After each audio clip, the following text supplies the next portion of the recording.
Hi, it's Jessica. I've had a few requests to make my coach data tracker available for purchase. It's very intense and there's a lot going on, so it took me a little while to wrap my head around how I could make it so that others could buy it and use it, and I could set it up for people. But I think we're there. So I'm going to walk you through all the ins and outs of this data tracker. When it really comes down to it, you have a Google form that's collecting a lot of information about a lot of different occurrences, whether that's observations or meetings that you have with teachers. Um, and it's taking all of that data and it's putting it into a fun data dashboard that I will show you here in a second. And then what it also does is if you have action steps for the teacher, you enter them in here, they get sent to the teacher. If you have action steps for yourself, those get sent to you as a reminder. If you schedule some kind of occurrence in here, it automatically gets put on your calendar. It automatically invites the teacher. So you don't even have to worry about going into your Google Calendar and making the events in there and everything. It's all done for you through this tracker. It does rely on a few things. It relies on obviously Google Forms, Google Sheets, and Google Data Studio. And then it also relies on Formule, which is a Google Sheets add-on to send emails, and some triggers and app scripts that are written in the back of Google Sheets, as does most of the stuff that I present to you. So I'm going to go ahead and take you through this. We're going to pause for just 1 second because I see something that needs to be fixed real quick, and then I'll be right back. Just kidding, everything was good. Okay, so this data tracker is kind of where coaches will come every time they meet with a teacher, set up anything with a teacher. It's also located on the third page of this dashboard, so they can actually just enter all the information here. This you can see, you can type things in here and everything, but I'm going to show you on here just because it's a little bit bigger. So let's say I'm meeting with an English teacher, and you can either do this by content or by grade level. When I set it up for my instructional coaches, we did content for middle school and high school, and then the elementary school coach asked for by grade level.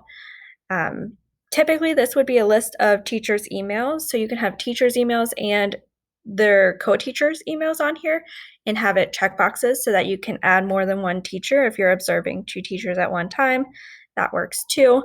For now, I am going to put my own email in here and pretend like I am not only the coach, but also the teacher.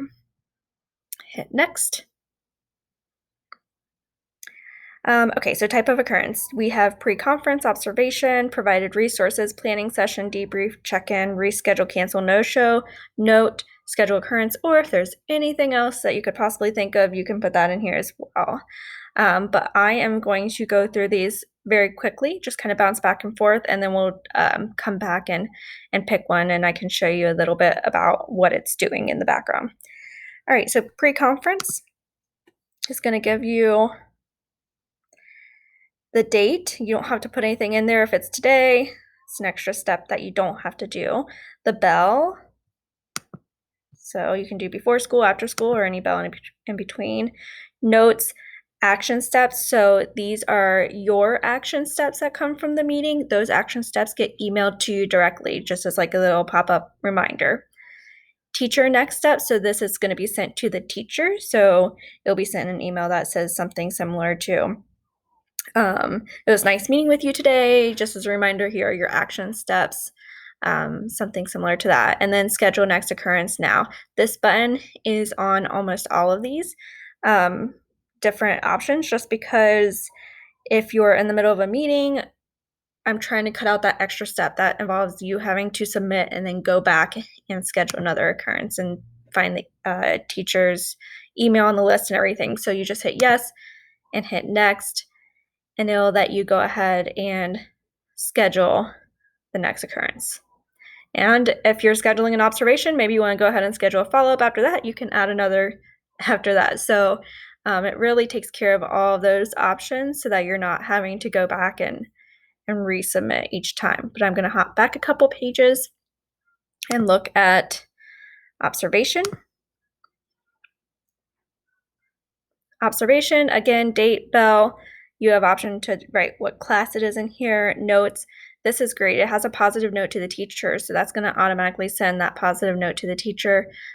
So if you are in the classroom and taking notes, you can just have a little positive note sent to the teacher right after you leave the room. That way, it just gives them some encouragement. Same thing with the action steps and teacher next steps. Those get sent automatically.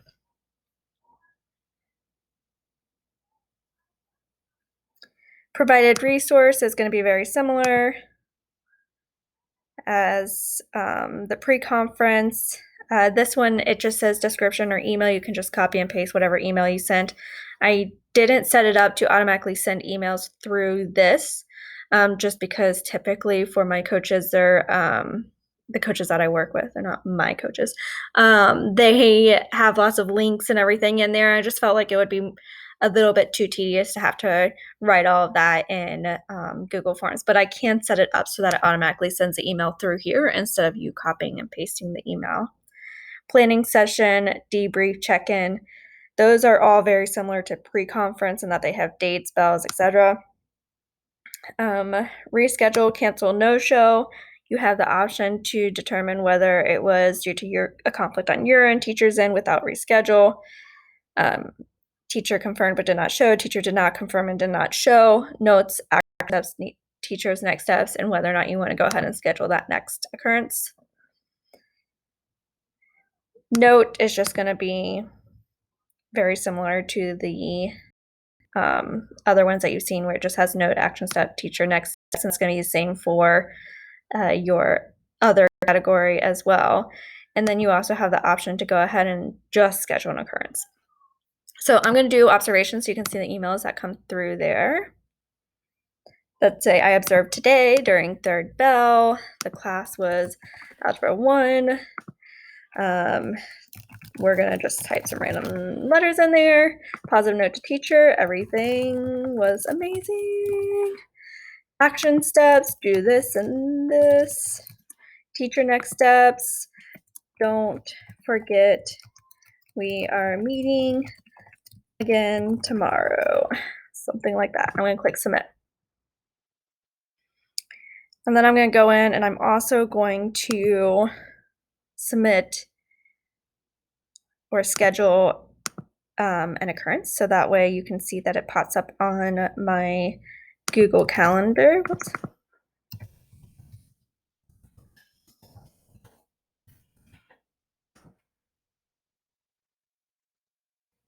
For this one, actually, I am going to put another email in here. That way you can see that it invites an additional guest. So I am going to confuse my husband, putting his email in there. I'm going to schedule an occurrence.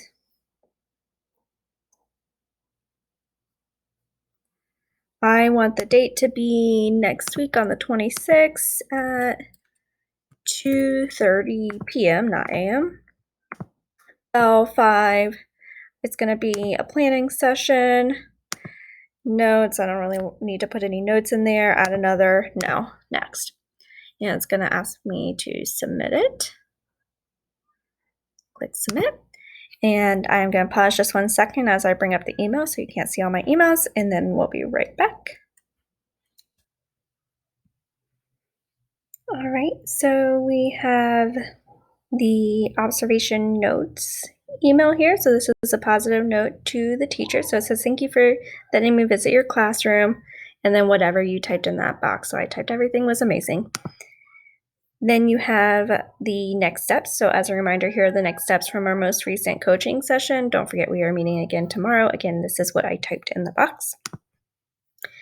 And then it has the name of the teacher and observation, or the type, whatever you, whether it's observation or meeting. And then action steps. So this is an email that just gets sent to the coach. That's just like a reminder of the action steps and a few more uh, details about the meeting itself or the observation. And then if you go over to Google Calendar, you can see that I had put in the planning session at 2:30. It says Bell 5 planning session, and it's with AW Lane 88. So that will be coded so that it tells which teacher it is and not just the beginning of the email address. And it has one guest awaiting, so you can see that it invited my husband to that meeting as well. So I'm sure he's so confused. Um, and then all of that gets put into this data tracker. So you have the dashboard, which just gives a general overview of how your time is spent. This you would typically be able to see teacher names here, but since I had a whole bunch of people come in and give me sample entries, I didn't want their emails to show up for everyone. You can see code teacher, you can see what type it is, the date, you can see the occurrences by type. So most of the types that we've entered have been observations and by date. So as you get more dates in here, you'll be able to see where you spend the majority of your time depending on which month of the year it is. Occurrences by teacher. So again, I made it so that you can't see the email names, but this bar graph would typically be have a lot more teachers that have more than one occurrence. So you can see which teachers you're spending the most time with and whether or not you're spending the majority of your time in observations or just planning sessions. Occurrences by bell, so you can see what your busiest bells are, and then by content as well. For the instructional coaches that I work with, I went ahead and put a link to the Google Sheet so that if they had to make any changes to anything they had entered, they can just pop in there and make the changes through that Google Sheet. Next is the teacher-specific page.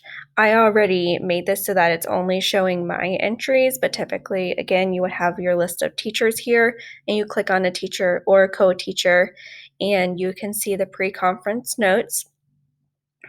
So what your focus is for that time period or for that cycle. You have planned occurrences, so these are if you scheduled an occurrence through the sheet, that's going to show up here.